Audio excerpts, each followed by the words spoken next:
Have you ever felt like someone was watching you in the middle of absolute darkness? That was my night on the M18. Take a deep breath, because what I'm about to tell you will leave you sleepless. Leave your like and subscribe to the channel for we. You ever felt that inexplicable sensation that something is lurking? It was a cold October dawn when I decided to take the M18 to cut across the road. The clock chimed 1:27 a.m. and the road seemed deserted, shrouded in a dense fog that swallowed up the car's headlights. It wasn't my usual route, but I was in a hurry to get home after an interminable meeting at work. The silence around me was almost deafening. The only sound was the constant rumble of the engine, and from time to time, the dry rustle of leaves being crushed by the tires. Everything seemed normal until it wasn't. As I drove, I noticed something peculiar. The lampposts that were supposed to illuminate the road were out, except for one, flashing intermittently as if it were trying to transmit a message in Morse code. A strange anxiety began to creep up my spine. It didn't just seem like a coincidence. There was something wrong with that road, something I couldn't identify.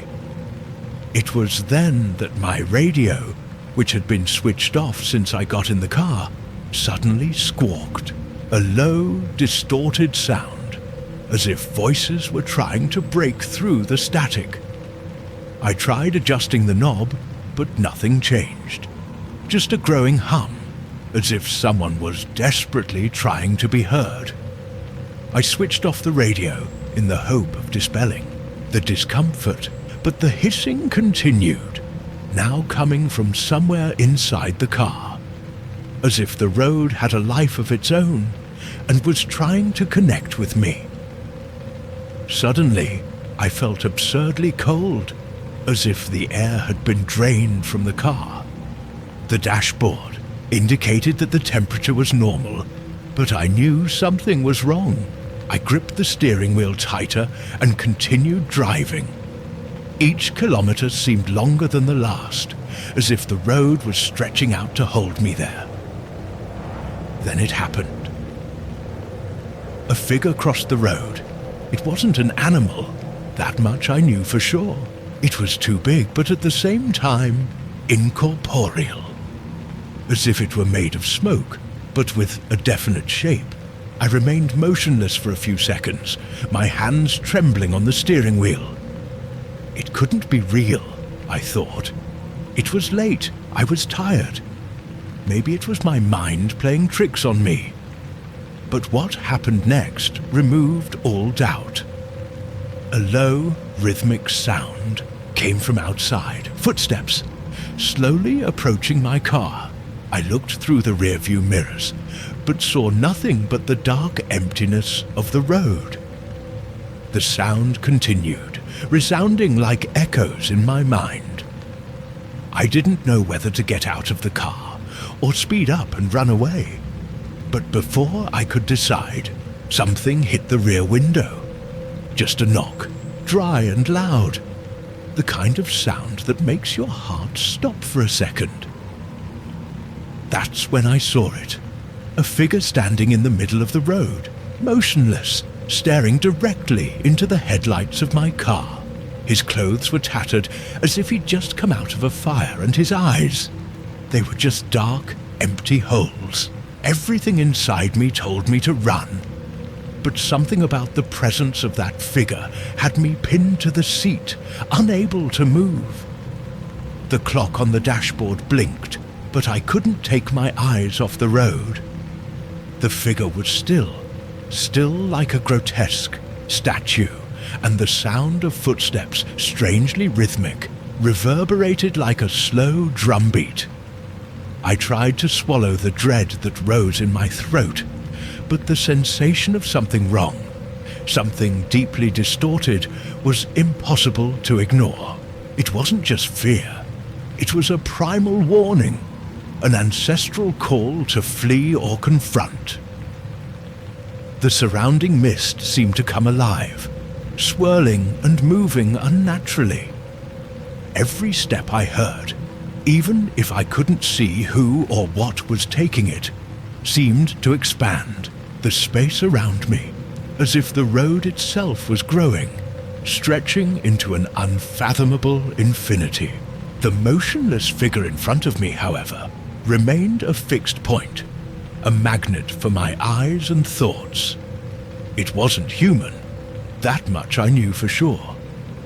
The shape was almost right, but the details were wrong. Arms that seemed too long, head tilted at an impossible angle. For a moment, the idea of reversing crossed my mind like a flash of rationality. But something told me that no matter where I went, the road wouldn't let me go so easily. The radio, until then muted, began to crackle. A metallic sound, as if the gears of an old machine were trying to turn, echoed through the speakers.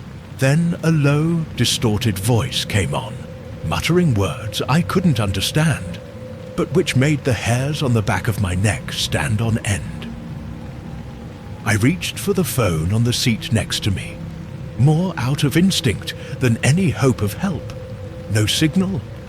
The screen showed only the icon of an empty bar, pulsing as if it were mocking me. I tried to open the Maps app, but the GPS couldn't locate my position. It was as if I had left the normal world behind me. A quick movement in the rearview mirror made me freeze. Behind me, something moved in the mist, too fast to identify, but big enough to make my hands tremble. I turned my body to look directly, but all I saw was the grey density of the fog swallowing up what was left of the road. Even so, I had the feeling that something was there, something watching me. I turned my gaze to the figure ahead, and to my horror, it had changed position. Once inert, it now seemed to be slightly closer. There was no mistaking it. My heart raced, hammering in my chest like a war drum. It couldn't be real. I tried to convince myself that it was a trick of the mind, a play of shadows in the mist. But it wasn't. I knew it wasn't. The car's lights began to flicker, alternating between intense flashes and almost total darkness. Each time the beam went out, it seemed that the world around us became more opaque, less solid. The road changed, no longer ordinary, tarmac, but something older, more alive, as if it were a pulsating organism under the wheels. Suddenly, I heard another sound, different from the footsteps. It was a hiss, followed by something that sounded like a whisper. It was hard to make out the words, but they were there, emerging from the static like voices from another world. I closed my eyes for a second, trying to block it out, but it was impossible. The words, or whatever they were, seemed to enter directly into my mind. And then the figure began to walk, slowly, deliberately. His bare feet barely touched the ground, but each step echoed like a drumbeat in an empty space. A feeling of paralysis overwhelmed me. I wanted to accelerate, to throw the car at the figure, anything to end it. But my hands were stuck to the steering wheel, as if they were part of the car now, unable to act. When the creature tilted its head in my direction, I felt a wave of cold run through my body. It wasn't just the kind of cold you feel on a freezing night. It was something that came from within, an emptiness that drained away any sense of warmth or life. My lungs seemed to shrink, making it difficult to breathe. The thing stopped a few meters from the car. Its contours, still shrouded in mist, now seemed even more distorted. Its body wasn't solid. Its movements, although slow, seemed out of sync, like a broken film in slow motion. Something about her, or him, if you could call it that, seemed to be studying me, like a predator analyzing its prey. Finally, my fingers responded.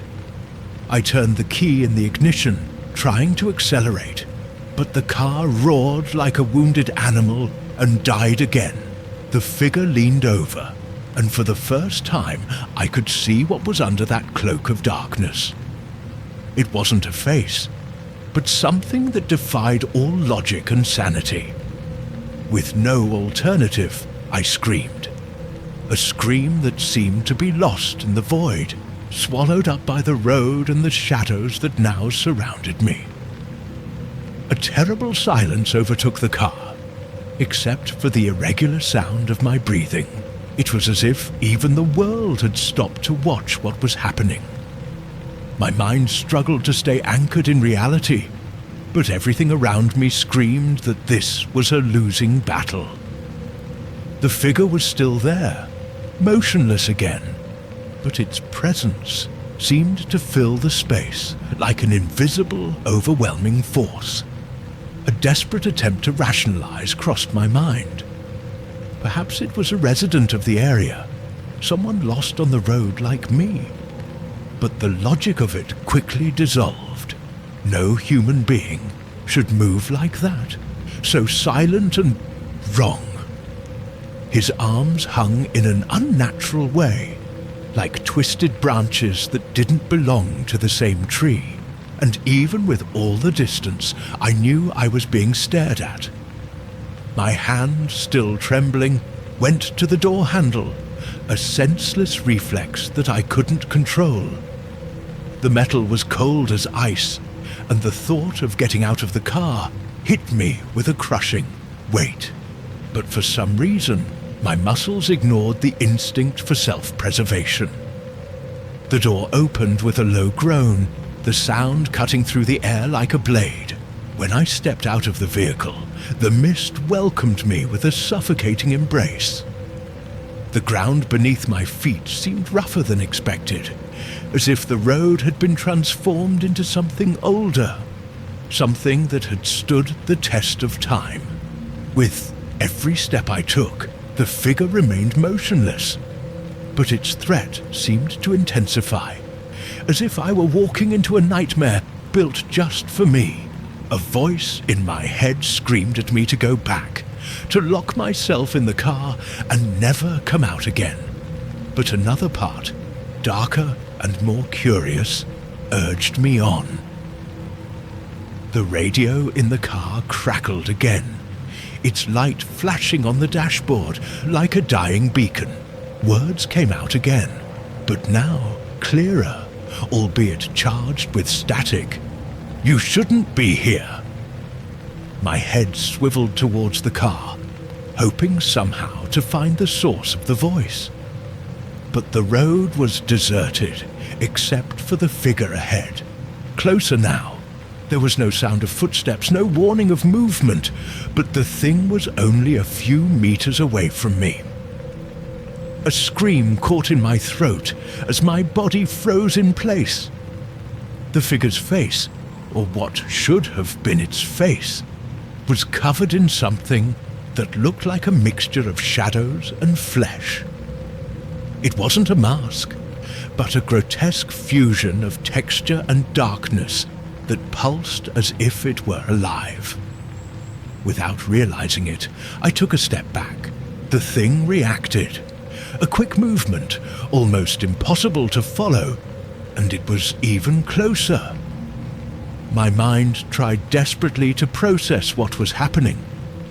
The impulse to run finally manifested itself, but my legs felt like they were made of lead. Suddenly, a light appeared in the distance, cutting through the mist with intensity. It was like a torch of hope, but its brightness also revealed something I would rather not have seen. The surrounding road was no longer empty. Figures, dozens of them, slowly emerged from the mist, each one as distorted and unreal as the first. They all moved towards me, their shapes contorting in synchronization, as if obeying a single mind. Fear, now absolute, propelled me towards the car. My fingers almost broke as I pulled hard on the door handle. I jumped inside and slammed the door, the noise resounding like thunder in the void. The key was still in the ignition. I desperately turned it, and the engine roared to life. A brief relief before I realized that the figures were even closer. I hit the accelerator hard, the wheels singing against the uneven tarmac. The first figure was directly in the way, but I didn't hesitate. The car lurched forward, and the impact was accompanied by an unnatural sound, a mixture of flesh and bones, but with something metallic and horribly wet. I looked through the rearview mirror, expecting to see the body on the ground, but there was nothing. Just more mist and the other shapes that kept getting closer. The road looked different now, narrower and full of curves I didn't remember seeing before. Every kilometer I traveled seemed to take me deeper into the nightmare, as if I were driving away from the world I knew. The radio still squawked, the distorted voice repeating, "You shouldn't be here." A particularly sharp bend almost threw me off the road, but I managed to regain control. It was then that I realized that the car's lights were starting to fail again. With each flash of darkness, I had the feeling that something else was beside me, invisible but present. Finally, a clearing appeared ahead, an opening in the road that seemed to promise a break in the chase. But something told me that if I stopped, I would never get out of there. The road widened in front of me, giving way to a clearing surrounded by ancient trees whose branches intertwined like bony fingers. The car slowed down almost of its own accord, as if an invisible force was pushing me into that space. Against all my instincts, I let it stop, the engine going out with a metallic hiccup. The silence returned, dense and overwhelming. But there was something else in it now, an almost inaudible whisper, like the murmur of ancient voices being carried by the wind. I sat for a moment, trying to gather the courage to go out again. The clearing seemed different from the rest of the road. The air had a peculiar density, as if the space between each molecule was filled with tension. Even with the engine switched off, the radio emitted a low, constant hum, a noise that seemed synchronized with the accelerated beating of my heart. Somehow, I knew I wasn't alone. With trembling hands, I reached for the torch on the passenger seat and pushed open the door. The car lights had already gone out, leaving me shrouded in the oppressive darkness of dawn. The mist was thicker here, sliding across the ground like a living thing. When my boot touched the ground, it seemed to give way slightly, as if I were stepping on flesh instead of earth. The clearing was larger than it seemed at first glance. In the center, something unusual stood, a circular construction made of ancient stones, covered in moss and lichen. It looked like an altar, a vestige of a time when man still believed in gods who inhabited the darkness. Each stone seemed to have been placed with purpose, and even without understanding the meaning, I felt that they exuded power. The sound of footsteps crunched behind me, and I turned round so quickly that I almost dropped the torch. The beam of light pierced through the mist, but revealed nothing but still trees and shadows that seemed to be moving in wait. My hands gripped the handle of the lantern tightly as I took a hesitant step towards the altar. When I got closer, I realized that there were symbols engraved on the stones. They were ancient, impossible to decipher, but their presence communicated something primal and dangerous. In the center of the circle, a rectangular opening seemed to be the entrance to something below ground. There was an odor coming from it, metallic and sour, like stale blood. A new set of footsteps echoed across the clearing, closer this time. They were slow, deliberate, as if the man in charge wanted me to know he was there. I turned round again, the beam of the torch dancing from side to side. It was then that I realized that the trees around me were full of claw marks, as if something had used the trunks as a scratching surface. The radio in the car came back to life, its static filling the air. The voice returned, clearer and more authoritative. "You opened the door." My blood ran cold as I looked towards the vehicle, but it was a long way off now, an indistinct blur in the darkness. The idea of going back there seemed both impossible and pointless. "Who's there?" My own voice sounded thin and unsteady, breaking the silence. I didn't expect an answer, but a low laugh cut through the air like a blow. It was a grotesque sound, as if something was having fun at my expense. Instinctively, I took another step backwards, but my heels tripped over the edge of the altar. That's when I saw it. From the shadows of the forest, a figure similar to the one that had chased me before emerged. But now it looked even more grotesque. Its skin was pale, translucent, revealing veins that pulsed as if they were carrying something other than blood. Its eyes, or the holes where the eyes should have been, seemed to be fixed on me, even though they were expressionless. Its mouth, or perhaps what it was, opened in a terrible smile that revealed impossible teeth, long and thin as needles. My feet froze in place as the thing advanced, its every movement seeming to cause a ripple in the surrounding air. "You opened the door," repeated the voice on the radio, but now it seemed to come from inside my head. "And now you must close it." Without thinking, I turned in the direction of the altar, my eyes fixed on the rectangular entrance in the floor. Something down there was calling out to me, but it was also whispering warnings. The figure was closer now, its presence overwhelming, making it difficult even to breathe. With the torch trembling in my hand, I took a step towards the opening, unable to shake the feeling that crossing that line meant not only physically descending, but crossing a much deeper barrier. The fall seemed endless. My body fell down through the opening of the altar, surrounded by a darkness that seemed more dense with each meter. The lantern, firmly held in hand, rotated with me, throwing erratic beams that briefly illuminated damp stone walls, covered by pulsating runes.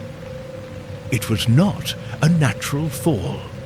The space around me seemed to bend and distort, as if gravity obeyed its own rules there. Finally, I reached the ground, but not with the expected impact. It was like landing on something that gave slightly, almost alive. I stood up slowly, my legs shaking as I tried to get my bearings. The air there was different, heavy, with a metallic smell that reminded blood and rust. My first instinct was to look up, but the opening I had fallen through had disappeared. Above me, only compact darkness, like the inside of a closed coffin. The light of the lantern revealed a narrow and winding corridor, with walls that seemed to move under the surface, pulsating as if they had a heart of their own. Each step echoed, but not as it should. The sound returned distorted, louder and loaded, with a reverberation that made my teeth squeak. There was something wrong there, something deeply abnormal. At the end of the corridor, I saw a faint light that blinked like the flickering flame of a candle. I went towards her, trying to ignore the feeling that I was being watched.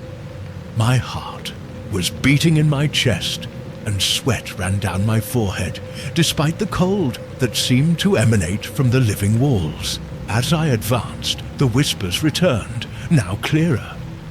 They were not complete words, but fragments of phrases that made my skin shiver. "You shouldn't be here," a female voice hissed, and I turned the lantern in the direction of the sound, finding only emptiness. The light in front became more intense, revealing a larger space, a kind of camera. In the center, there was a pedestal carved into a black stone that seemed to absorb light rather than reflect. On it, an oval object shone with a supernatural intensity.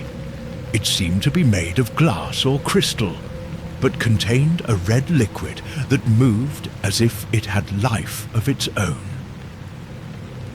I approached hesitantly, knowing that this was the heart of the mystery. I didn't need anyone to tell me that the object was both the origin and the key to what was happening. As he stretched out his hand to touch it, a familiar sound broke the silence. The steps. They were ringing in the corridor behind me, each one heavier than the last, as if something immense was approaching. Froze, my arms suspended in the air. Instinct screamed to run away, but something on the pedestal called me, like a magnet that could not be resisted. Finally, my fingers touched the cold surface of the object, and a burst of energy ran through my body. The runes on the walls shone brightly, filling the space with a blinding light. An explosion of images took hold of my mind, visions of ancient rituals, of hooded figures singing songs in dead tongues, of creatures that did not belong to this world emerging from the darkness. My body bent involuntarily, and a scream escaped from my throat as the energy seemed to consume everything in me. "Now you understand." The voice echoed from all sides, grave and inhuman. She didn't need to be loud to impose her power. I looked back, and the figure that had been chasing me finally revealed itself completely. It was larger than I imagined, a grotesque mixture of human and animal forms, with limbs that bent at impossible angles. His eyes, now there were eyes, shone like embers, piercing my soul with a mixture of curiosity and contempt. "You opened the door," the voice continued, now coming straight out of the creature, "and only you can close it." The object in my hand began to vibrate, as if it were alive, and suddenly I realized the weight of responsibility that I had never asked for. Closing the door meant more than sealing the altar. It was a sacrifice, a covenant that would require something from me that I still could not understand. The creature stepped forward, and the room shuddered at his presence. Knew my choice was limited. Either I did what I had to do, or I became part of that place forever. The weight of the decision was overwhelming, but before I could do anything, the creature advanced and the lantern fell from my hand, plunging the room again into darkness. I didn't know what was happening anymore. Panic took hold of me, and a feeling of uncontrollability consumed me, while the darkness enveloped me completely. Without the flashlight, the only sound I could hear was my heart beating fast and my breath echoing through my body. The creature was close, very close, but I could not see it. The shadows seemed to grow around me, as if they were deformed hands trying to scratch me, pull me into an endless abyss. The steps echoed again, now heavier, deeper. It was no longer just a distant sound. It was a presence, a primordial force that wanted to consume me. Something in that darkness told me I was about to be swallowed up by the earth itself, and that this creature was not an ordinary mistake or monster. No, that thing was part of the very fabric of the place, an entity that existed beyond human comprehension. There, deep in my mind, a memory struck me with force. The ritual, the altar, the key. I knew what I had to do. I knew exactly what my role was in that nightmare. Close the door, that's it. I had opened something that should not have been moved. And now, to erase the error, I would have to make a sacrifice. The sacrifice was not only of flesh and blood, but of soul. The feeling of something squeezing my chest was oppressive, as if it was sinking inside me. My fingers trembled as I looked for something, anything to guide me, to help me keep lucidity. I found the pedestal still shining with that evil glow, and the object now more pulsating than ever. It was the center, the end point of my journey. I didn't know how, but everything indicated that I should play again. My hands were sweaty, trembling, but I had no choice. If I wanted to get out of there, if I wanted to save what was left of me, I needed to fulfill the destiny that somehow had already been decided. With a slow, hesitant movement, my hands touched the crystal surface. There was no explosion of light, this time, but a cold wave, a sense of loss. As if everything in me was being sucked into that object. The visions came back, stronger, more intense. I saw the rituals again, the hooded figures, and an endless succession of doors being opened and closed one after another. But I knew now. The only thing I should do was close that damn door. The creature was closer. I could hear his deep, muffled breath as if he were about to swallow me. The eyes, they were not just eyes anymore. They were holes, pits of darkness that seemed to seek not only my vision, but my own essence. I couldn't look at it much longer. I couldn't. With a cry of despair, I pressed my hands hard against the crystal, and something changed. The whole room vibrated, and the darkness was shaking as if trying to pull me out. But somehow I did. The key, the lock, the end. The portal closed before me, and the light shone again like a beacon. But it was no longer a cruel light. It was a saving light. The steps ceased. The creature disappeared. Everything was silent. The darkness, which before seemed a prison, now seemed to give way, receding until it disappeared completely. I fell to my knees on the ground, exhausted, with the feeling that I had just fought an endless war. Had I made the right choice? I didn't know. What I knew was that somehow I had survived. The truth was simple, but terrible. Nothing is really closed forever. That door, that entity still existed waiting. Only now, the weight of their presence was more subtle, more distant, as if they were asleep, but never erased. I didn't know if it was really over. I didn't know if someday everything would come back. What I knew was that I could never forget what I found in the depths of that cave.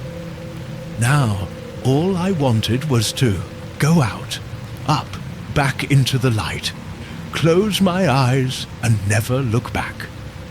But before I could take the first step, a voice, soft and distant, came behind me.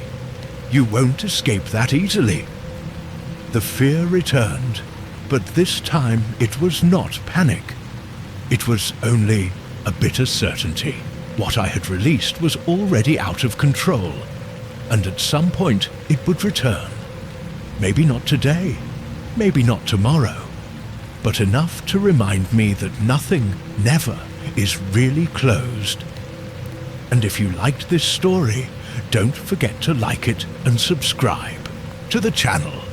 Comment on your theory of what happened after the door was closed, and share with your friends to see what they think of this madness.